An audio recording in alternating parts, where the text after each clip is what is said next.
India has seen an explosive growth the past year. The year 2022 is the onset for the growth of India. And this year is 2023, which will make India more developed. So there were plenty of issues that were going in 2022. Even though tackling those issues, India has gone very far. From getting gold medals from Olympics to winning Oscars. From Article 370 to G20. I am going to divide this video into 3 parts. Let's get into the first part. The major events that happened in 2022. The first and an obvious thing is the Russia-Ukraine war. All thanks to Russia-Ukraine war, due to which the energy crisis, the recession, inflation, everything has started. When the oil prices has started getting spiked.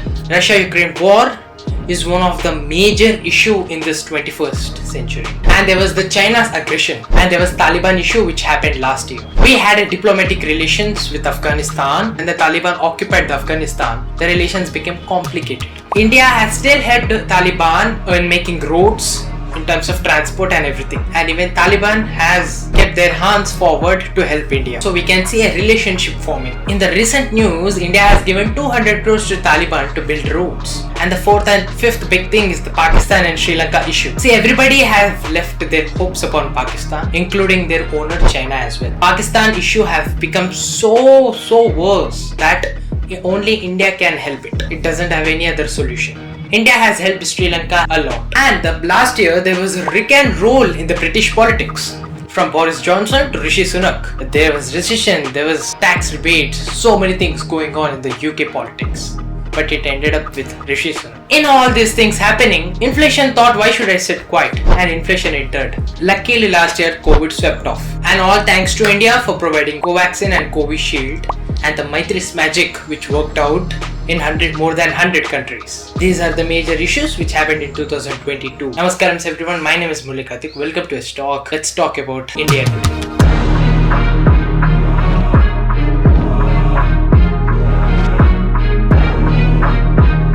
So this is part 2, India in 2023. In this video, I am going to mix the opportunity and challenges. All the opportunities are the challenges and the challenges are the opportunities that India will face in 2023. This might be a bit peculiar, but it is true. So India has been awarded with the presidency of G20 and SCO, which is Group of 20 and Shanghai Cooperation Organization. It is the best opportunity for India to showcase itself in the global level. But is it an opportunity? But a challenge as well. Due to a lot of things which are going on in our country, it becomes a challenge. I hope other factors will not affect the main thing. But the second thing is a major challenge, which is China. I don't like it. I avoid. But China likes me. I can't avoid.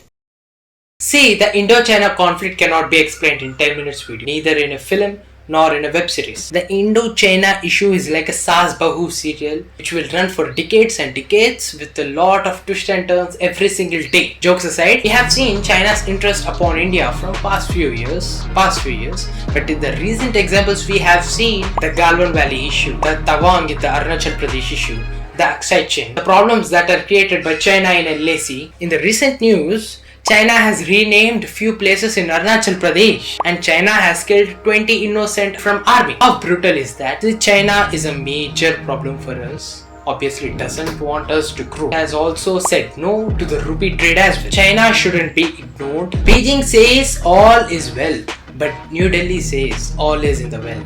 So the third thing is the global recession. The global recession has started from past 1 year. People are losing jobs everywhere. The influence of the fourth revolution, which is ChatGPT and the AI, is also showing a lot of influence upon this. Even though tackling this global recession, India stood very straight. If you see the GDP, India has seen a 6.9% of the GDP compared to many other big countries. And in this year 2023, China will be seeing 3% of the growth, USA will be seeing 1.2% of the growth, and India will be seeing 6.5% of the growth.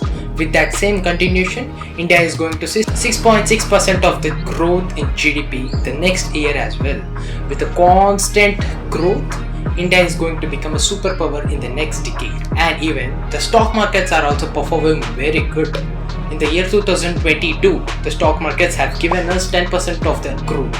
If compared to Nasdaq gave negative results in 13%. Now India is set to give 11% annual growth from the markets to reach 10 trillion market capitalization. Now the fourth and the very big thing is the employment crisis. See, more than COVID or any other virus, I feel employment is a major virus for a country like India. India has surpassed China and became the most populous country, 1.42 billion population, and more than 50% of the population are young. 5 to 6 crore of the people in India are unemployed, or they're finding for jobs, or they're not getting the correct job that they want in that specification. Prati 10 mandilo nalguru unemployed unnaru. Present youth is in dilemma. We have intelligent people. Who said there's an unemployment in India? There are a lot of employed people in India who are in abroad. Compared to 2021, or by 2031, the income will be raised by the households as well. Many people will start earning money and gain income. It is estimated that in 2021, 38% of the people were earning 0 to 5,000 rupees, and by 2031,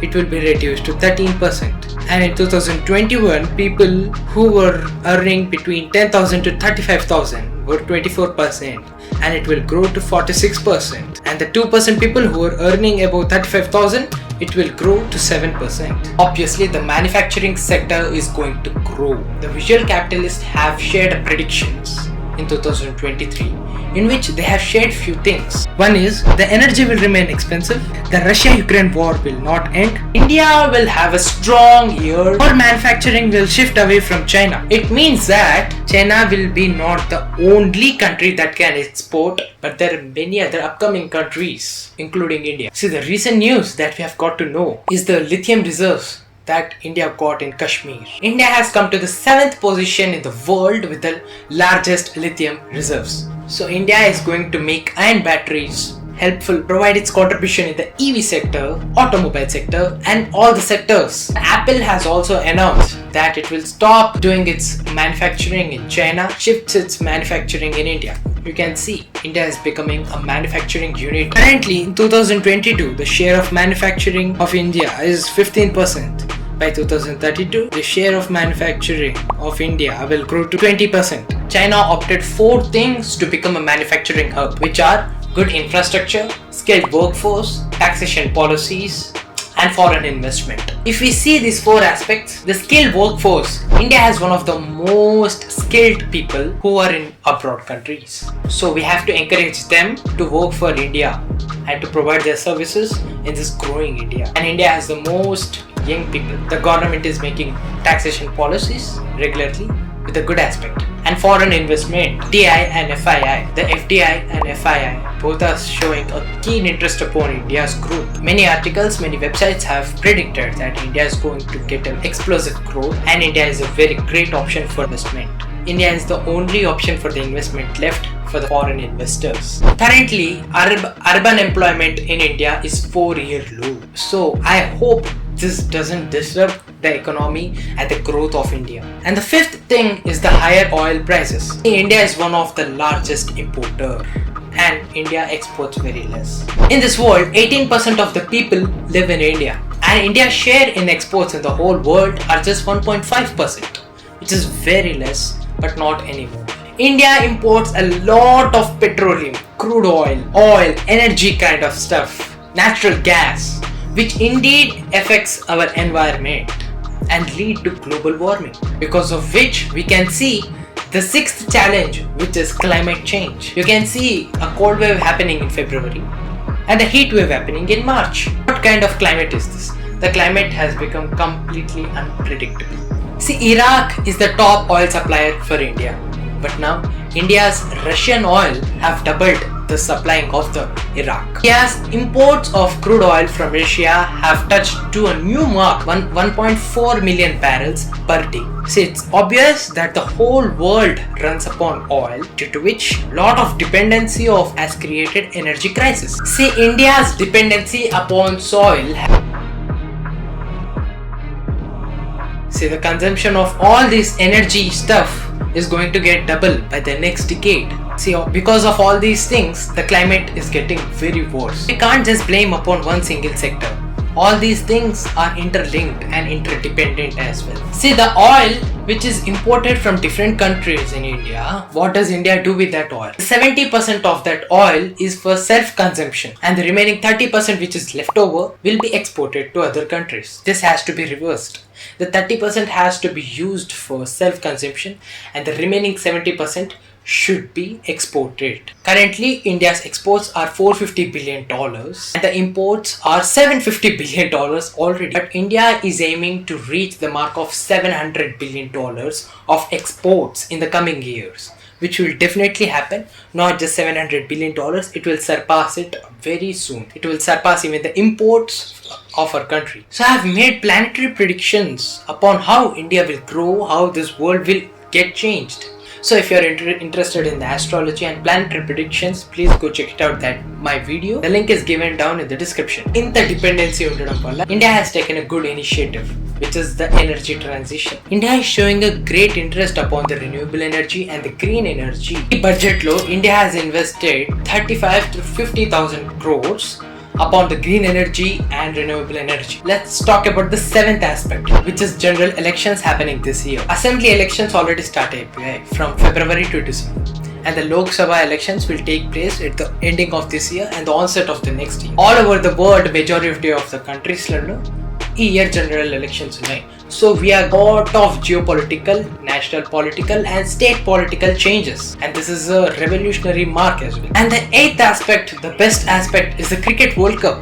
India is going to host the Cricket World Cup 2023. Danki munde you can see the input, which is Narendra Modi Stadium, the world's largest stadium. See, if you remember exact 12 years mundu, when India hosted the World Cup, India won the World Cup. It has been 12 years that India has lifted a World Cup, and this year India has a great chances to lift the World Cup again. Now let's talk about the ninth thing, which is budget allocation. This year the budget allocation is around 45 lakh crores. Presently, world situation around it completely of cold wars. You can see Russia-Ukraine war, China's invasion upon the Taiwan, the Indo-Pakistan, Indo-China war, the war, everywhere war. In this so-called tough world, the India will not sit quiet it back. India has come forward and it has invested 5 lakh crores in defense, which is the huge and the biggest investment of India this year. Around 13% of the whole budget has been invested in defense. And the next big investment is the infrastructure. India has invested a lot of money, which is 10 lakh crores on the infrastructure. Around 25% of the whole budget has been invested in the infrastructure. And India has also invested a good amount on education and health as well. And you remember, India has also invested good amount in the green energy and renewable energy as well. Investing such a big amount upon this sector is a very appreciative thing, because it is going to give a very good result. And the 10th important thing, if we are talking about India, we also have to talk about rupee. We have seen the dollar's dominance in these past few decades. Before independence, it was all Britain's pound's dominance. After independence, it's all dollar's dominance. Now there has to be a full stop for this dollar, for which there's a competition again going on. China, UK, USA, Russia, India, everybody rushing into this currency competition. But India says, wait, hold my cup. This year, the US dollar surge will come to an end. I have seen an expensive growth where $1 is equal to 82 rupees today. There are also reports which says that RBI has spent $42 billion just to maintain that price.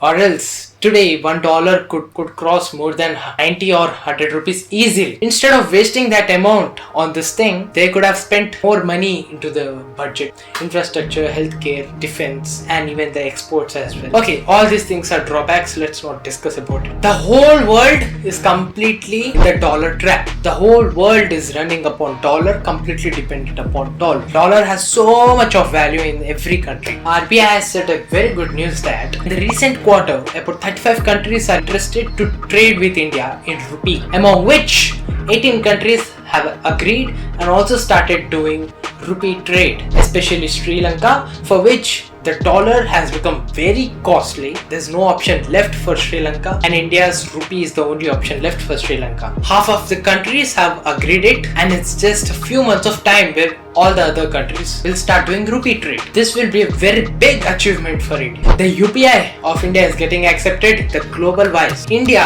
not just in these fields, it is going to show a great impact upon the space agency as well. The ISRO is going to launch Gaganyaan this year, Chandrayaan 3 this year, and Aditya L1 this year. The recent news which has come is the NAVEX satellite, which is the second generation satellite for aiming India's own GPS. India is not just concentrating upon a single sector, but it is diversifying itself, staying invested in all the sectors. Now we have come to an end of the second part. Now let's discuss about the third part. There are a few other conflicts as well which happened with India. First one is the re-release of the Khalistan movement. The second one is the Turkey's earthquake and the India's helping hand to the Turkey. Basically, India-Turkey relations are not so great. The people in POK want to merge back with India. And the fourth and the most important thing is that there has been a planned attack upon the backbone of our economy. On the January 24th, a 2 rupees report has thrown some allegations upon the world's second richest person, the backbone of our economy, with some false allegations, and many great intelligent people in our country believed those false allegations and became foolish and started selling off their shares. You know about whom I am talking. And there are some people who are showing interest upon India. You see, the 10 lakh crores investment upon infrastructure, India's energy transition, which is green energy, India's investment upon power and encouraging power. India is pouring money upon the ports, especially the Gati Shakti ports, the natural gas and the total gas, which is very important for India. The health sector, energy and utility sector, transport sector. There's one man standing behind all these things. If all these sectors are growing, obviously the person who is behind, the answer is the economy will grow.